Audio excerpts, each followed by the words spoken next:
शास्त्रामध्ये सांगितलेले दंडवताचे प्रकार. पहिला आहे उत्तमा दीर्घ दंडेच.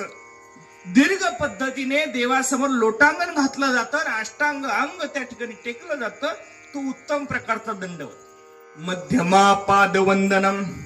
तुम्ही जेव्हा वाकून दंडवत करता, पायाला स्पर्श करण्याचा प्रयत्न करता, दंडवत करता, तो वाकल्यानंतरचा दंडवत कितव्या नंबरचा सांगितलाय तर मध्यमा पादवंदनम, मध्यम प्रकारचा दंडवत सांगितला. कनिष्ठे करचालिनम. तिसऱ्या पद्धतीचा म्हणजे कनिष्ठ प्रकाराचा. पहिला साष्टांग घातला जातो, दुसरा पायापाशी नतमस्तक होतो, आपण वागतो खाली. मध्यमा पादवंदनम. कनिष्ठे करचालिनम. भेटल्यानंतर आपण हाताने एकमेकांना दंडवत म्हणतो. कनिष्ठे करचालिनम. हाताने जो दंडवत केला जातो त्याला 3 नंबरचा दंडवत म्हणतात, म्हणजे 3 नंबरचा नमस्कार म्हणतात. आणि वाक दंडेच निष्फलम.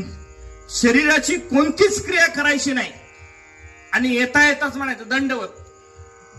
का उपयोग नाही?